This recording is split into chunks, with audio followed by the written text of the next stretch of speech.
Mission चढ़ती कला। और मैं भारत के हर नागरिक को, उद्योगपति को, चैरिटेबल ट्रस्टों को, कलाकारों को, पूरी दुनिया में बसते पंजाबियों को, बहन भाइयों को दिल से अपील करता हूँ, आओ पंजाब को दोबारा अपने पाँव पे खड़े करने का टाइम आ गया है। पुनर्वास में और रिस्ट्रक्चर में पंजाब का साथ दीजिए। मैं वचन देता हूँ, जो भी आप मेहनत की कमाई से 1 रुपया भी अगर निकालोगे तो 1.25 रुपया बना के हम पारदर्शिता और ईमानदारी से इस्तेमाल करेंगे। और जानकारी चाहिए तो rangla.punjab.gov.in ये वेबसाइट पे जा सकते हैं, सब कुछ डिटेल मिल जाएगा। आओ मिलकर हाथ से हाथ जोड़ के एक ऐसा पुण्य उसमें योगदान डालें और बता दें दुनिया को कि पंजाब किसी भी संकट के सामने हारता नहीं। Hey viewers, you're watching the Savera and I'm Vidhi Joshi. A political deadlock in Washington has triggered a full-scale shutdown of the United States government, the first since 2019. The shutdown followed the Senate's rejection of a Republican-backed funding bill meant to keep federal operations running under President Donald Trump's administration. The bill aimed to extend government funding for 7 weeks, but failed to secure the 60 votes needed to overcome a filibuster.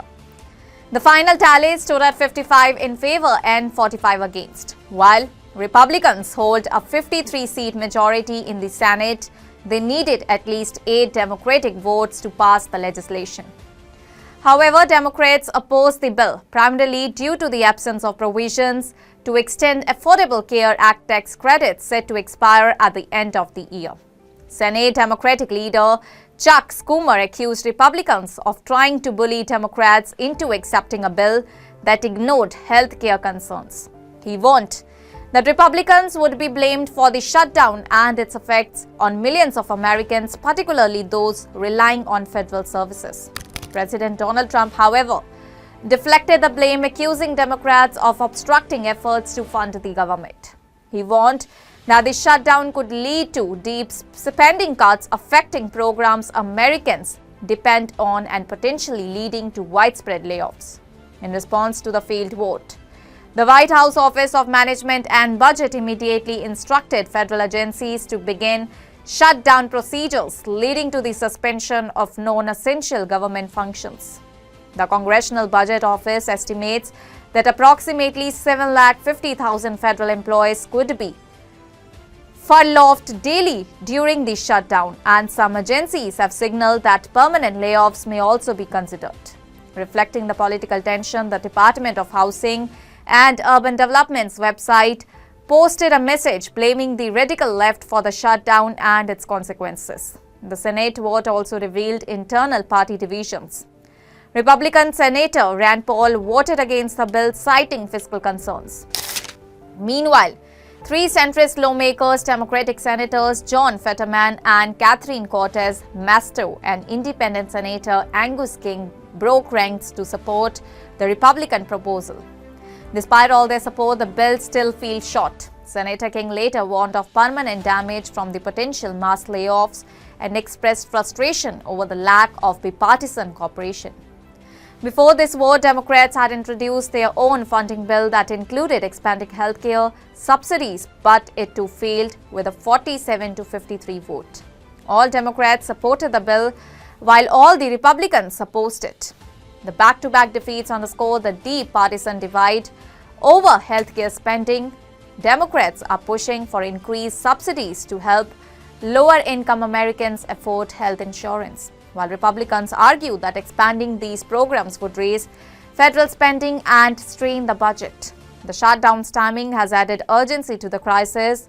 October 1 marks the beginning of the U.S. fiscal year, when the federal government sets its spending plans for the year ahead. Without a new budget, agencies are unable to function fully, leading to widespread disruption in services, operations, and workforce stability.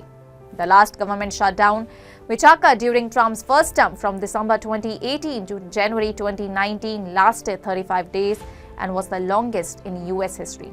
That shutdown was caused by a standoff over funding for a U.S.-Mexico border wall and cost the economy billions. The current shutdown, while rooted in healthcare policy, similarly reflects deeper ideological rifts over how public funds should be allocated. Senate Majority Leader John has promised to reintroduce the funding bill for a vote daily, expressing confidence that some Democrats will eventually cross party lines. He claimed that we can reopen the government tomorrow if enough support is secured. However, with both the parties remaining firmly entrenched in recent talks between Trump and Democratic leaders Chuck and Hakeem proving unproductive, an immediate resolution appears unlikely. Government shutdowns have become a recurring feature in US politics, with 20 such events in the past 50 years due to budget disagreements. Past shutdowns have had serious consequences, from reduced border staffing to the closure of overseas military cemeteries and disruptions at airports. As federal operations come to a standstill once again, the impact will ripple across the nation, affecting public services, government employees, and millions of Americans caught in the middle of a deepening political standoff. That's all for now. Stay tuned to the Savera for more updates. Do like, comment, and subscribe to the channel.